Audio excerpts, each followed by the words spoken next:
नमस्कार, मैं हूं अखिलेश पांडे और आप देख रहे हैं सी न्यूज भारत।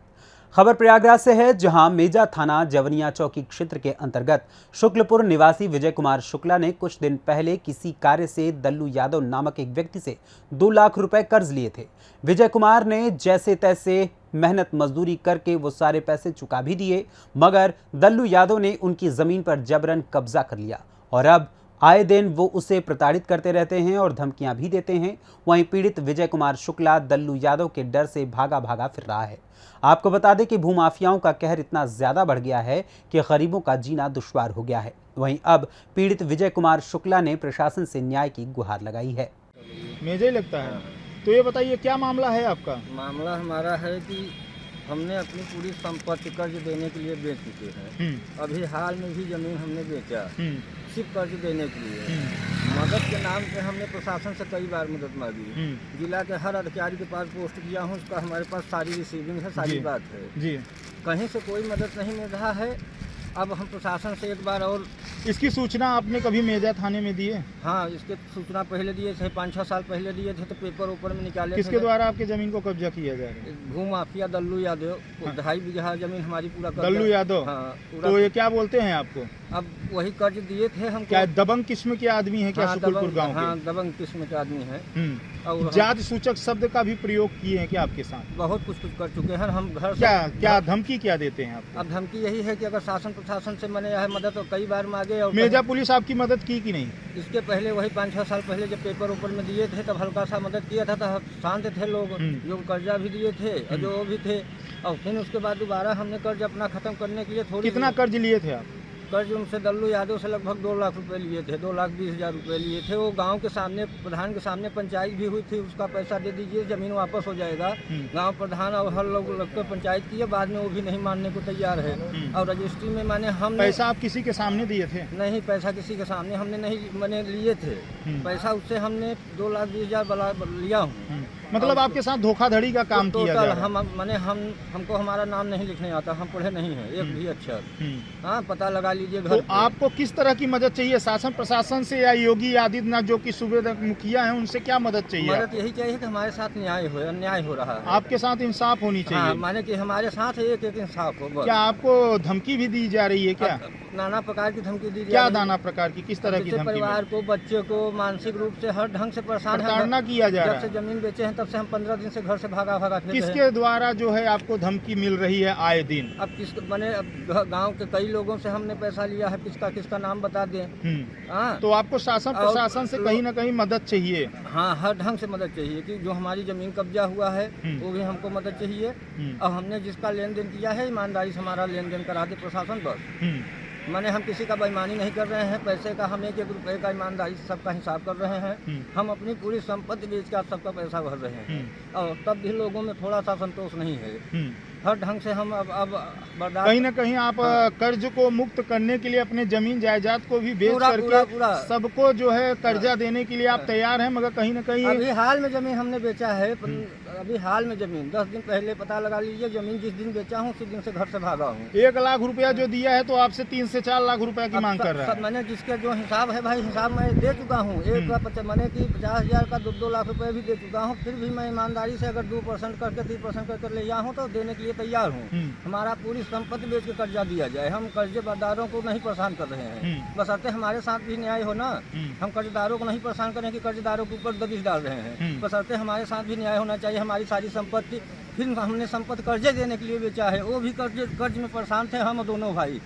पिताजी हमारे एक जगह के नहीं थे, दोनों भाई पढ़े लिखे नहीं हैं। माने दोनों भाई हम लोग सिर्फ मेहनत करके खाते कमाते हैं। अब बताओ परिवार का खर्चा कैसे चलाएं? पूरी संपत्ति हमने बेच चुके हैं, और उसके बाद भी अभी कर्जे से पूरा मुक्त नहीं हुए हैं। सोचिए। और जमीन हमारी सारी कब्जा हो गई। 3 बीघा जमीन तो ऐसे कब्जा हो गया है कि 2 लाख 2.5 लाख रुपए दे के वो कब्जा हो गया है। अभी हाल में हमने बेचा जमीन सिर्फ कर्जा खाली होने के लिए। अच्छा। अब तक भी अभी तक नहीं खाली। आपके जमीन को भी कब्जा किया गया? तो हाँ, जमीन को 3.25 बीघा कब्जा किए हैं। गाँव के हर व्यक्ति जानते हैं, हर लोग जानते हैं। हाँ, अगर न्याय हो रहा है तो ठीक है। हम आपके साथ ही ईमानदारी कर रहे हैं, तो हमारे साथ भी ईमानदारी होना चाहिए। मैं किसी कर्जदार का 1 रुपए की बेईमानी करने की नीयत में नहीं हूँ। जिससे जो लिया हूँ ईमानदारी से देने के हक में हूँ। हमारी सारी संपत्ति बिक जाए, पैसा 1-1 रुपये सबका ईमानदारी से मिल जाए, बशर्ते हमारे साथ भी न्याय हो। शासन प्रशासन से क्या गुहार लगाएंगे, अपने इंसाफ की क्या मांग करेंगे? हमारे साथ सिर्फ जो हमारे साथ गलत हुआ है आपके साथ इंसाफ होना चाहिए। इंसाफ होना चाहिए, क्योंकि अब हमारे पास जीने का कोई मकसद नहीं है। क्या जो आपको धमकी दे रहे हो भूमाफिया हैं, क्या दबंग किस्म के आदमी हैं? भूमाफिया दल्लू यादव 3 बीघा कब्जा करके बैठे हैं। कई बार मैंने लेटर दिया है आईजी साहब को, डीआईजी साहब को, एसपी साहब को, हाँ, जिले के मुख्यमंत्री को। हमने समझ नहीं आ रहा है ये बात जाती है कि नहीं जाती। हमारे पास सबकी रिसीविंग है। ये तो सरकार आपने हर जगह जो है भेज चुके हैं, फिर भी आपकी कोई सुनवाई नहीं हो रही आज है। तक कोई प्रशासन का आदमी हमारे पास नहीं आया पूछने की तू माने कि कोई भी बात, कोई भी। योगी आदित्यनाथ से क्या गुहार लगाएंगे, किस तरह इसकी जांच होनी चाहिए और आपको इंसाफ मिलना पहली चाहिए? जांच तो भूमाफिया दल्लू के नाम पे होना चाहिए। हमारी सारी संपत्तियों कब्जा है। 3 बीघा जमीन हम लोग अब क्या खाएंगे, क्या पहनेंगे? जो थोड़ी सी जमीन थी वो भी मैंने क्या दल्लू यादव जो है दबंग हैं क्या? हाँ, दबंग है तभी कि तो पैसे से ज्यादा मजबूत हैं? मजबूत हैं तभी तो हमारा कब्जा करके बैठे हैं। अब उसका कागज सारा वो जो हम लड़ाई लड़ रहे हैं सब हमारे पास प्रूफ है। हमारा भाई नहीं गया है, हमारे पिताजी नहीं गए हैं। गांव के प्रधान से पता लगा लीजिए, अगर हमको जमीन बेचना माने अगर हम बेच सकते तो उसी समय हमको 15-20 लाख रुपए मिल रहा था। हाँ, तब हम दल्लू से पैसा काहे लेते? दल्लू हमको 2 लाख रुपए दे के हमारी जमीन कब्जा कर लिया। हाँ, मेजा में इस ढंग से काम हुआ है। मैंने टेबल पे बैठा के हमसे सिर्फ कागज पे लिखाया गया था।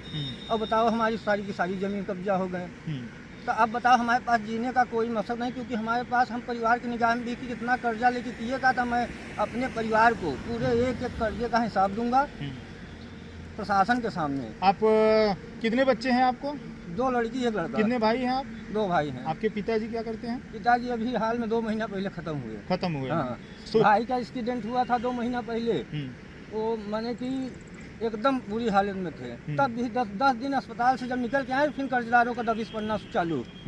अब कहीं न कहीं आपको गांव में जो है हाँ, रहने नहीं दिया जा रहा है, गांव से बाहर भगाया जा रहा है और कुछ दबंग लोग जो है आए दिन आपको धमकी दे रहे हैं। एकदम आपके साथ जो है शासन प्रशासन के द्वारा आपके साथ इंसाफ होना चाहिए। एकदम आप इंसाफ की जो है मांग कर रहे हैं, गुहार कर रहे हैं। हाँ हाँ। और अगर इस बार अगर प्रशासन नहीं मदद करेगा तो मैं अपनी जान देने मैंने परिवार के एक बार बयान कर दूं कि मैं पैसा किसको कितना कितना दिया हूँ।